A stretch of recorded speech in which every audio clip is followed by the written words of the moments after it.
Adna was a grumpy woman. She liked to quarrel, and she especially liked to quarrel with neighbors in Luanda, Angola. But there was one neighbor who refused to quarrel. Every time Adna saw Mary, she yelled. Every time she saw Mary, she tried to pick a quarrel, but Mary only smiled and greeted her joyfully. "It's good to see you today," Mary said. "May God bless you." Adna couldn't understand why Mary was so happy. She couldn't understand why Mary never yelled or quarreled. Adna yelled louder and tried harder to pick a quarrel, but Mary only seemed to smile more and greet her even more joyfully. "It's very good to see you today," Mary said. "May God bless you in a very special way." Then Adna had an idea. She often had to pick up garbage that had blown into her yard from the street. So when she cleaned her yard the next time, she took the bag of garbage and set it beside Mary's front gate. Mary didn't complain. She didn't say a word. She picked up the bag of garbage and took it down to the street to the big trash container. Then she returned to her house, took something from her kitchen, and brought it to Adna's house. When Adna opened the door, Mary said, "It's good to see you today. This bread is for you." She handed Adna a loaf of homemade bread wrapped in a plastic bag.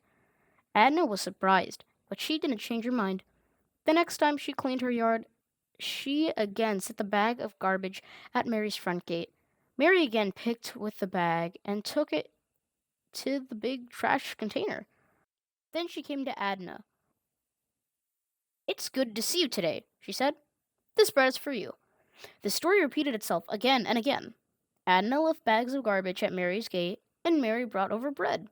On a seventh morning, Mary came out of her house just as Adna was setting a bag of garbage at the front gate. Mary was dressed up and ready to go to church. Would she be upset? Mary took one look at the bag of garbage, and even though she was wearing her Sabbath clothes, she picked it up and carried it in the big trash container. Then she went to Adna's house.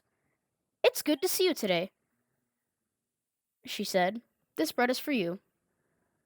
As Mary turned to leave, Adna stopped her. She had tears in her eyes. "Thank you very much for the bread," she said. "Please wait for us. We also want to go to church with you." Mary was surprised. "Us?" she asked. "What do you mean, us?" "My family and I would like to learn to love your Jesus," Adna said. And so it was that Adna and her husband and their 4 children became Seventh-day Adventists. Why? Mary never shared a Bible verse with them. Mary never spoke to them about God. Mary only showed God's love through her actions. She obeyed Jesus by loving her enemies. Jesus said, "But I say to you, love your enemies, bless those who curse you, do good to those who hate you, and pray for those who spitefully use you and persecute you, that you may be sons of your Father in heaven." Matthew chapter 5, verses 44 through 45, New King James Version. Today, Adna is no longer grumpy. She no longer likes to quarrel. Instead, she smiles at her neighbors and joyfully says, "It's good to see you today. May God bless you." Part of this quarter's 13th Seventh offering will help open an Adventist school in Luanda, Angola, so other children can learn about Jesus. If you're feeling generous, don't forget about that subscribe button, hit that notification bell, and smash that like button. Check out my Patreon while you're at it.